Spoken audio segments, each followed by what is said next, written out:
Baik, kita sampai di sesi terakhir Smart Listener di program Smart Community malam hari ini bersama dengan teman-teman dari iMicros Makassar. Yeay. Kalau tadi mereka udah cerita masing-masing pengalamannya gitu ya sebagai digital marketer gitu.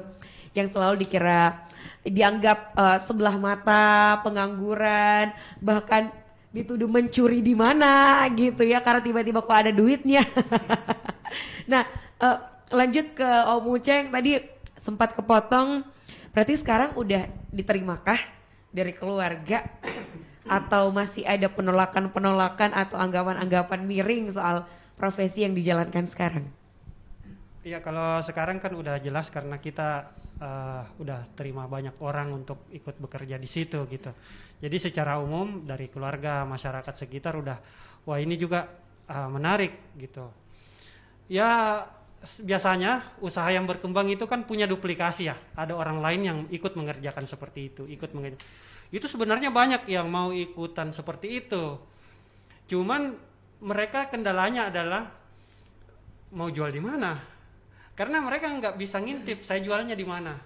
Nah, teman-teman yang lain yang lebih muda yang ya memang berhasil menduplikasi saya, membuat produk yang sama, kemudian menjalankan kegiatan-kegiatan digital marketing yang sama seperti saya, ya semakin berkembang. Jadi berbeda dengan dulu, kalau sekarang itu pasar saya itu udah sharing gitu. Jadi bukan hanya soal persoalan pekerjaan kita diterima atau nggak diterima. Sekarang kita udah, alhamdulillah, kita udah hidupi orang lain. Bahkan usaha kita diduplikasi oleh orang lain, jadi usaha sendiri mereka gitu. Itu luar biasa. Oke, gitu. wow, boleh tepuk tangan dulu nggak? Alhamdulillah. Alhamdulillah. Nah, teman-teman boleh nggak share ke smart listener yang mendengarkan kita malam hari ini yang memang sekarang lagi membangun bisnisnya dan ingin menggunakan jalur digital marketing ini sebagai the way mereka cari duit gitu ya, mencari nafkah di platform media sosial gitu. Apa nih tips-tips mungkin yang bisa di-share ke smart listener? Dari Mike mungkin apa nih? Baik, jadi kalau menurut saya tips yang pertama adalah jual mungkin dulu barang-barang yang bisa kita jual. Nggak usah paksa diri untuk stok produk. Pakai dulu sistem dropship, yaitu kalau ada nanti yang mau pesan, baru kita ambil barangnya. Kalau enggak ya enggak usah. Dan yang kedua, jangan malu mau promosi di Facebook tak, di Instagram tak, kalau kita jualan, karena kita memang cari uang, bukan mau mencuri toh. Benar-benar. Iya. Dan yang ketiga, utamakan pelayanan.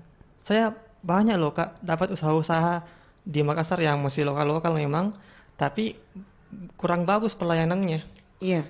Sangat-sangat tidak responsif sekali Ki. Adminnya gitu ya? Adminnya cuek bebek. Serius. Saya kadang bilang, wah bagusnya usahanya tapi jelek adminnya, pelayanannya. Ya sama aja bohong sih Kak. Iya. Jadi ya mungkin sekian dulu tips yang paling simpel dari saya. Kalau Mike lebih sering jualannya di Facebook kah atau juga menggunakan platform lain? Ya, kalau saya pun sendiri lebih mengkategorikan Kak. Jadi kalau untuk Facebook itu untuk orang-orang yang sudah usia-usia tua, 20 tahun ke atas. Kalau untuk Instagram sendiri untuk usia milenial, ya masih muda-muda, anak-anak SMP, SMK, yang kayak gitu-gitu. Kalau YouTube sendiri untuk membangun video promosi tentang produk ini. Kalau perlu sih ada itunya. Kalau TikTok, pakai TikTok juga? Kalau TikTok itu saya lebih kategorikannya sebagai tempat saya untuk mereview barang Kak. Jadi bukan untuk jualan. Oke, baik. Jadi semua digunakan sesuai dengan segmentasinya masing-masing. Iya, betul. Next, kalau Om Budi apa nih yang bisa di-share? Iya, kalau saya kalau berdasarkan pengalaman ya, teman-teman yang baru mau mulai bisnisnya di online atau di digital, saran saya sih sebaiknya teman-teman pilih salah satu platform dulu, jangan langsung pilih semua platform. Misalnya pilih Facebook, pilih Instagram, semuanya, pilih TikTok, semuanya langsung dijabanin gitu kan. Padahal setiap sosial media itu kan beda-beda beda-beda strategi. Misalnya di Instagram itu kan mereka mengedepankan estetika.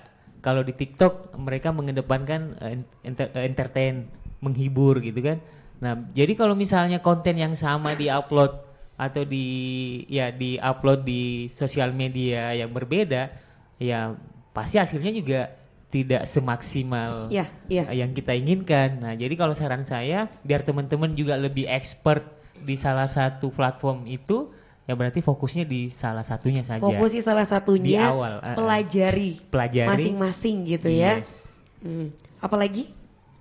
Kalau itu aja. Kemudian yang kedua mungkin pahami goalsnya apa. Oke. Jangan sampai goalsnya buat nambah sales, tapi yang dikerjain malah nge-branding. Benar. Oke. Tapi kalau untuk jualan enaknya di mana? Kalau saya di Instagram. Oke. Lebih prefer ke Instagram berarti ya enak karena jualannya. Produk saya lifestyle ya. Oke. Mainnya ke lifestyle, jadi orang lebih seneng lihat yang estetik gitu kan. Kalau makanan mungkin beda lagi ya. Oke, baik. Terakhir Om Uceng apa? Iya. Kalau saya saran-sarannya ya yang lain sebenarnya udah selesai di situ ya, udah di saran-sarannya Om Mike sama Om Budi. Tapi setidaknya bagi teman-teman itu persoalan latah ya, ikut-ikutan gitu. Jadi biasanya, screenshot transferannya nih oke nih kalau jualan kosmetik gitu kan, akhirnya ikut jualan kosmetik. Belum ternyata kurang penjualannya, lihat lagi screenshot dari jualan yang lain, ikut lagi jual alat dapur, ikut ini, akhirnya latah ikut yang mana. Nah, fokus di satu produk untuk di waktu-waktu tertentu. Nah, untuk yang misalnya udah berjalan tetapi belum menemukan istilahnya titik suksesnya di mana, kalau bagi saya itu ada momen sendirinya ya. Ada momentum tersendirinya ya, di satu produk penetrasi titik suksesnya itu beda-beda. Gitu. Ada yang cepat ada cepat menghasilkan, ada yang butuh agak perjuangan agak lama, ada yang ya mungkin berlika-liku dulu kemana-kemana baru bisa dapat. Di satu sisi ya nggak perlu latah lah, tetap konsisten di produk yang ini, nggak berubah-berubah. Termasuk juga biasanya bukan hanya di produk, kita belajar kemana juga gitu. Mentornya juga jangan latah. Mentor 1-2 saja supaya ilmu itu nggak bertentangan antara mentor satu dengan mentor. Biasanya jadi overwhelming gitu ya. Kebanyakan nggak tahu yang mana yang pengen diikutin. Teman-teman kalau misalnya ada smart listener yang pengen ikutan belajar bareng atau pengen gabung, kontaknya kemana? Ke Om Uceng. Nanti di grup kita ada grup di WhatsApp. Lumayan private sih grupnya, gitu. Karena kan harus istilahnya harus sinkron semua harus seperti dan itu. Satu frekuensi gitu ya. Oke deh, terima kasih banyak untuk waktunya malam hari ini teman-teman iMacross. Sukses terus untuk jualannya. Kalau misalnya ada sharing-sharing lagi, ada kelas, boleh smart listener boleh menghubungi salah satu dari mereka atau ada akun media sosialnya. Ada apa? Kalau saya Instagramnya di Budi Casanova. Kalau Om Uceng? Ya masing-masing. Saya sendiri Ahmad Husain juga. fb.com/orangbiasaji. Mike? Kalau saya Mikhail, Michal. Oke deh. Terima kasih banyak teman-teman. Sukses dan juga untuk Anda smart listener. Terima kasih sudah bergabung dalam program Smart Community malam hari ini. See you. Assalamualaikum warahmatullahi wabarakatuh.